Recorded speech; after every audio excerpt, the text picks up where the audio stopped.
Alors, dans cette vidéo, je vais vous donner des indications pour réussir l'exercice 18, pour que vous puissiez le refaire en entier tout seul et faire le 19 tout seul, qui est très semblable.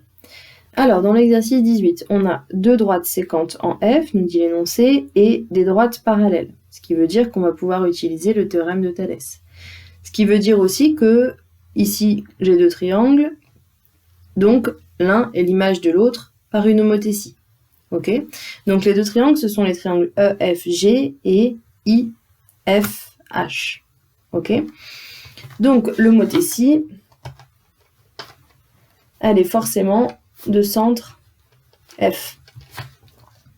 Ensuite, pour le rapport. Pour le rapport, normalement, enfin moi c'est ce que je vous avais appris précédemment, l'énoncé nous dit que un triangle, tel triangle est l'image de tel triangle par l'homothétie. Or, là, l'énoncé ne nous dit pas quel est le triangle de base et quel est le triangle obtenu après l'homothétie. Ça veut dire que peu importe, en fait, c'est à vous de choisir, c'est comme vous voulez. Pour calculer donc le rapport de l'homothétie, il faut faire le quotient entre deux valeurs, entre les deux longueurs de côté analogues. Ici, FE est analogue à FI, FG est analogue à FH et EG est analogue à IH. Pour calculer le rapport, je vais forcément utiliser ces deux-là, puisque là j'ai les mesures, alors que là, j'ai pas les deux mesures. Ok ? Donc je vais forcément utiliser ces deux côtés-là pour faire le rapport. Ok ? Donc, on répète ce qu'on avait dit jusqu'à maintenant. C'est que si on a un agrandissement, ça veut dire que le rapport est plus grand que 1. Et si on a une réduction, ça veut dire que le rapport est plus petit que 1. Ok ? Au niveau du signe du rapport, ici, les deux triangles vont dans le même sens, donc le rapport est forcément positif. Alors, si j'ai un rapport plus grand que 1 pour un agrandissement, pour avoir une fraction plus grande que 1, il faudrait que je divise 8,5 par 5. Ok ? Et pour avoir une réduction, ce serait le contraire, je diviserais le petit par le plus grand, donc 5 sur 8,5. Les deux réponses sont justes, bien évidemment, d'accord ? Seulement si je regarde à la calculatrice, ici j'ai tapé donc 8,5 sur 5, donc le rapport en considérant que c'est un agrandissement, j'ai trouvé 1,7, et ensuite j'ai fait dans l'autre sens, c'est-à-dire en considérant que c'est une réduction, donc j'ai fait 5 sur 8,5, et là ça m'a donné un nombre avec une partie décimale qui est infinie, donc un nombre qui n'est pas une valeur exacte, d'accord ?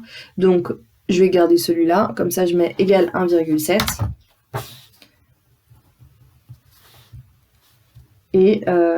Et donc, pour répondre à la question 1, on va dire qu'on a un rapport 1,7. Donc, la phrase, comme j'ai choisi de dire que c'était un agrandissement, eh bien, je vais dire que le triangle IFH est un agrandissement du triangle EFG par une homothétie de centre F et de rapport 1,7. J'espère que ça va pour cette question, il n'y a pas de difficulté, mais regardez bien plusieurs fois cette vidéo, cette première partie de la vidéo, pour bien comprendre ce que je vous ai expliqué. Ensuite,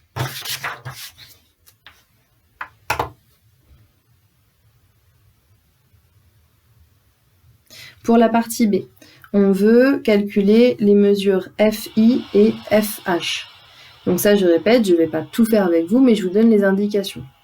Donc là, calcul de longueur, on va utiliser le théorème de Thalès. Donc la rédaction, moi je ne la fais pas, mais vous la faites. D'accord ? Les droites sécantes, les points alignés, les droites parallèles. Donc les égalités de Thalès sont vérifiées et ensuite je les écris.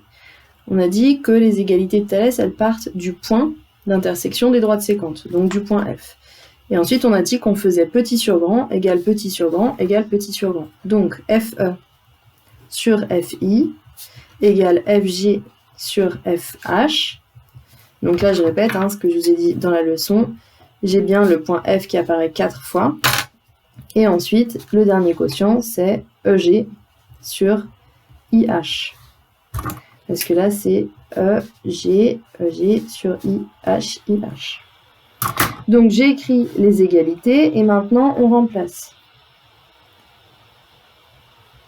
Alors FE, je le connais, il fait 3,5. FI, je ne le connais pas puisque c'est ce que je cherche. Donc je laisse écrit FI. FG mesure 3 cm. FH, on ne le connaît pas puisque c'est ce qu'on cherche, donc je laisse écrit FH. EG mesure 5 cm et IH mesure 8,5 cm. Maintenant que j'ai ça, donc moi ce que je cherche, c'est la valeur de FI et la valeur de FH. Okay ? Comme je vous l'ai dit dans la leçon, on va devoir faire un produit en croix. Pour faire un produit en croix, il nous faut 3 valeurs et il faut donc trouver la 4e. Ce que je vais faire dans un premier temps, c'est mettre une fraction, donc un quotient entre parenthèses. Je vais oublier celui-là. Comme ça, je me consacre à cette égalité-là. Donc si je réécris, ça fait ça. Ce que je veux, c'est FH. Je vais donc faire le produit en croix 3 fois 8,5 divisé par 5. Ça me donnera la valeur de FH. Donc là, vous faites le calcul et vous trouvez FH. Ok ?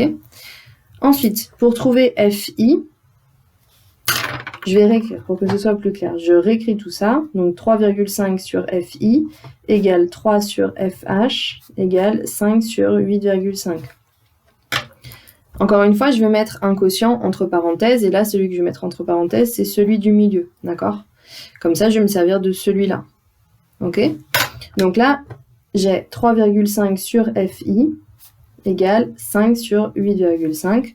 Ce que je cherche, c'est FI. Pour avoir FI, je vais donc faire le produit en croix.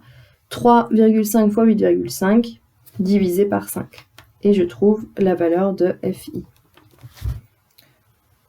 Voilà ce que vous avez à faire, j'espère que c'est clair. Si ça ne l'est pas, bien évidemment, vous regardez la vidéo autant de fois que nécessaire pour que ce soit compris, que vous puissiez le faire tout seul et continuer avec l'exercice 19 qui est, je le répète, très similaire. Bon courage!